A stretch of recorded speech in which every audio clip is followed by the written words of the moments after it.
दोस्तों अगर आजकल देखा जाए तो हर इंसान अपनी गाड़ी को, अपने घर को, अपने बिजनेस प्रोडक्ट्स को, हर चीज को इंश्योर करके रखता है। बट साथ ही में इंश्योरेंस करवाने के बाद ये डर भी रहता है कि कल को अगर कोई प्रोडक्ट यहां पे डैमेज हो जाता है या गाड़ी का एक्सीडेंट हो जाता है तो क्या इंश्योरेंस कंपनी यहां पे पैसा देगी या फिर नहीं देगी। उसी को देखते हुए सुप्रीम कोर्ट की आज हमें एक बहुत ही इंपॉर्टेंट जजमेंट देखने को मिली है, जहां पे सुप्रीम कोर्ट ने क्लियरली यहां पे इंश्योरेंस कंपनी के नाम पे ये बोल दिया कि भैया आपको इंश्योरेंस यहां पे अमाउंट देना ही देना पड़ेगा, चाहे आपको डिफेक्ट के रिगार्डिंग यहां पे ना भी पता लगाओ। I am talking about the case of Koregaon Sahakari Sakhar Karkhana limited versus national insurance company limited and others अनदर्स 2025 supreme court judgment. Now see in this particular case यहां पे हमें क्या देखने को मिलता है ना कि एक इंसान जो कि एक फैक्ट्री यहां पे ऑपरेट करते हैं, उनको चाहिए होता है एक बॉयलर, एक बहुत बड़ा बॉयलर होता है और पूरे के पूरे बिजनेस प्रोडक्ट्स को यहां पे इंश्योरेंस करवाने के लिए वो लगभग 1,60,00,000 का यहां पे इंश्योरेंस यहां पे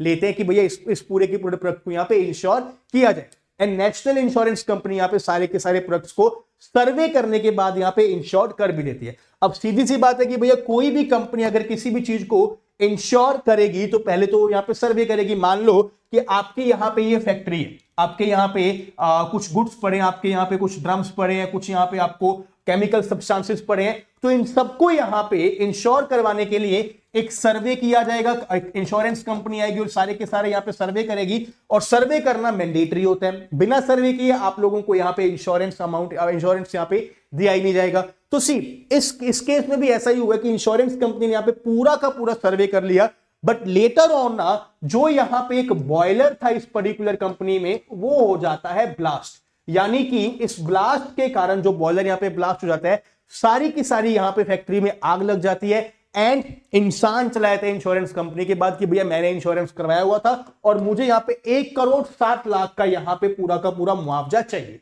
अब यहां पे अक्सर हमें क्या देखने को मिलता है कि इंश्योरेंस कंपनियां ढूंढती हैं यहां पे बहाना, कोई ना कोई बहाना उनको मिल जाए कि भैया हमें यहां पे पैसे ना देने पड़ जाए किसी भी तरीके से। अब यहां पे इंश्योरेंस कंपनी ने क्या बताया कि भैया जब यहां पे ब्लास्ट होने के बाद हमने दोबारा सर्वे किया कि एक्चुअल यहां पे रीजन क्या है ब्लास्ट होने का, तो उनको यहां पे एक मटीरियल डिफेक्ट यहां पे देखने को मिला कि भैया फैक्ट्री में ना एक ऑलरेडी यहां पे एक डिफेक्ट था जिसके कारण यहां पे ये ब्लास्ट हुआ है। यानी कि वहां पे पूरा का पूरा यहां पे बर्डन यहां पे डाल दिया गया कंपनी के ऊपर कि भैया आप ही के कारण यहां पे ब्लास्ट हुआ, तो हम लोग यहां पे आपको किसी भी तरीके का यहां पे इंश्योरेंस अमाउंट यहां पे नहीं देंगे। पूरा का पूरा यहां पे उनके ऊपर डाल दिया कि भैया यहां पे एक मटेरियल डिफेक्ट था। अब यहां पे ना सुप्रीम कोर्ट ने हमें क्या बताया कि देखो डिफेक्ट होते हैं दो तरीके के, बहुत ही इंपॉर्टेंट जजमेंट। डिफेक्ट होते हैं यहां पे दो तरीके के, या तो होता है कोई डिफेक्ट होता है जो कि होता है पेटेंट डिफेक्ट, और या फिर यहां पे कोई डिफेक्ट होता है लेटेंट डिफेक्ट। अब इन दोनों में फर्क क्या है? पेटेंट डिफेक्ट वो होते हैं जिनको हम अपनी आंखों से देख सकते हैं, यानी कि विच कैन बी सीन, जो कि हम अपनी नेकेड आई के साथ आम चलते फिरते देख सकते हैं कि भाई यहां पर कोई गड़बड़ है, इसको पहले हमें यहां पे ठीक करना पड़ेगा। और लेटेंट डिफेक्ट्स होते हैं which can not be seen, जिनको हम एक्चुअली में देख नहीं सकते हैं, which can not be seen. अब यहां पे सिंपली यहां पे सुप्रीम कोर्ट ने बता दिया कि मान लो अगर इंश्योरेंस कंपनी ने यहां पे पूरा का पूरा सर्वे किया और कोई पेटेंट डिफेक्ट के कारण यहां पे ब्लास्ट हुआ हो, तो भैया क्या उस डिफेक्ट को आप लोग पहले देख नहीं सकते थे? सर्वे तो यहां पे कंपनी ने पहले किया है ना, और अगर यहां पे एक पेटेंट डिफेक्ट था तो गलती किसकी होगी? इंश्योरेंस कंपनी की यहां पे गलती होगी। यानी कि यहां पे आपको पूरा का पूरा पैसा देना पड़ेगा अगर यहां पे ये पेटेंट डिफेक्ट है तब। अब हम लोग बात करते हैं कि भैया ऐसे डिफेक्ट्स के बारे में जिनको हम एक्चुअली में नेकेड आइज के साथ देख ही नहीं सकते, कि भैया वो एक ऐसा हिडन डिफेक्ट था कि आम इंसान को देखने को ना मिले, सर्वे करते समय यहां पे देखने को ना मिले। तब भी यहां पे सुप्रीम कोर्ट ने हमें क्या बताया कि देखो एक्चुअली में ड्यूटी किसकी बनती है? इंश्योरेंस कंपनी की, कि आपको सर्वे सब कुछ करना है, उसके बाद ही आपको यहां पे एक क्लेम को पास करना है, उसके बाद ही आपको ये सारे का सारे एग्रीमेंट करना है। तो हमें क्या बताया गया ना कि अगर ये जो यहां पे मटेरियल डिफेक्ट जो कि एक लेटेंट डिफेक्ट है, अगर वो दिखाई नहीं देता था, अगर वो यहां पे कंपनी जानबूझ के छुपा रही है, यानी कि कंपनी यहां पे एक फ्रॉड यहां पे कर रही है या फिर यहां पे एक मिस रिप्रेजेंटेशन कर रही है कि जानबूझ के एक ऐसे डिफेक्ट को छुपाया हुआ है और कंपनी को ऑलरेडी पता था, तब तो हम लोग यहां पे ये बोल सकते हैं कि भैया आप लोगों को उनको पैसा नहीं देना। बट अगर यहां पे आपके साथ कोई फ्रॉड नहीं किया गया, कोई मिस रिप्रेजेंटेशन नहीं हुई और यहां पे सिर्फ और सिर्फ एक लेटेंट डिफेक्ट है जिसके बारे में ना आपको पता लगा ना यहां पे कंपनी वालों को खुद को पता लगा,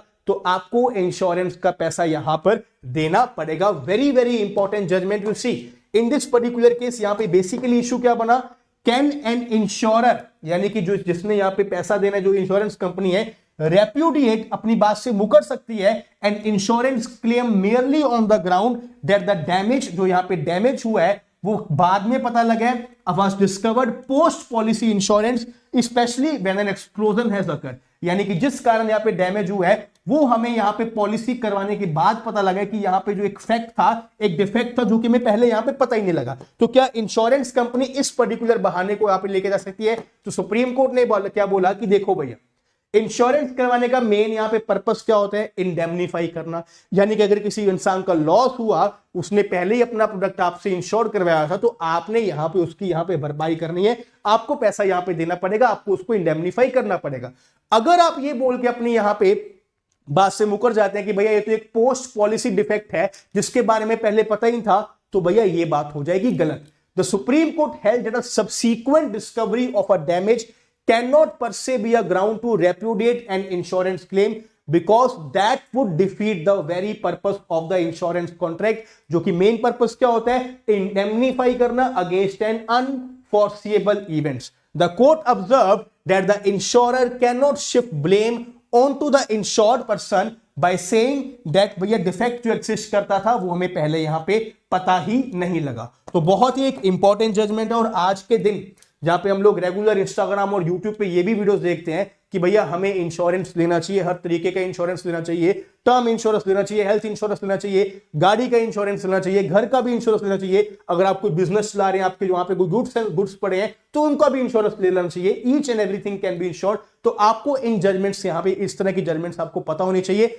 और अब आपको यहां पे क्या रखना है, ध्यान में क्या रखना है कि अगर आप कोई अपने गुड्स को यहां पे इंश्योर करवा रहे हो, तो कोई भी अगर आपके गुड्स में कोई डिफेक्ट है तो आपको पहले इंश्योरेंस कंपनी को बता देना चाहिए, सो दैट आपका इंश्योरेंस अमाउंट देने से पहले जो आप लोग डेली में अपनी पॉलिसी में जो पैसा पे करते हो वो उसी के अकॉर्डिंग यहां पे एडजस्ट किया जाए। एंड सेकेंडली, इंश्योरेंस कंपनी आपके ऊपर कभी ब्लेम नहीं डाल सकती, अगर एक बार पॉलिसी बन गई तो उनको यहां पे पैसा देना ही पड़ेगा, अनलेस एंड अनटिल आपने उनके साथ यहां पे कोई फ्रॉड ना किया। इसी तरह की वीडियोस को डेली में देखने के लिए आप लोग मुझे टेलीग्राम पर फॉलो कर सकते हो, मिनिस्ट्री ऑफ लीगल अफेयर्स के चैनल पर, इसको डायरेक्टली आप स्कैन कर सकते हैं। प्लस अगर आप लोग नए क्रिमिनल लॉस यानी कि भारतीय न्याय संहिता, भारतीय नागरिक सुरक्षा संहिता एंड भारतीय साक्ष्य अधिनियम